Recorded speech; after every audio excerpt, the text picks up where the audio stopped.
লালামার কিছু নেই তোকে দেবার ঘুমিয়ে যা রে লালামার কিছু নেই তোকে দেবার। ইশকে হাবিব সাহেবের গজল শোনালাম। এই মা ফাতেমার ঘটনা কি ঘটনা? একদিন হযরত আলী কারামাল্লাহু ওয়াজহু তিনি যুদ্ধে যাবে বলে রেডি হচ্ছে, প্রস্তুত হচ্ছে।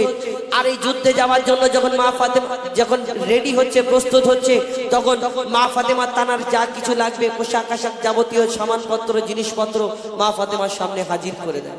হাজির করে দেওয়ার পরে তারপরে মা ফাতেমা বলে, স্বামী গো, আমার একটা অনেক দিনের একটা শখ আবদার আশা, আমার একটা পোশাক লাগবে, আমার একটা কাপড় লাগবে, নতুন জামা। কেন? আমার প্রয়োজন আছে। তানারা প্রয়োজন ছাড়া নিতেন না। আমরা মাসে 4-5টা করে শপিং মলে গিয়ে কাপড় কিনি। স্বামীর একটু টাকা হলে আবার বলি এটা কিনতে হবে। এখন ওই কি বলে অনলাইনে তো সব পার্সেল চলে আসছে এখন। তো মা ফাতেমা তানারা এই দুনিয়াতে জান্নাতের রানী যাকে বলা হয়, তিনি কোনোদিন ফালতু খরচ করতেন স্বামী না। তো স্বামীর কাছে একটা কাপড় চেয়েছেন, জামা চেয়েছেন মা ফাতেমা, কিন্তু হযরত আলী তানার মনটা খারাপ। কেন মনটা খারাপ?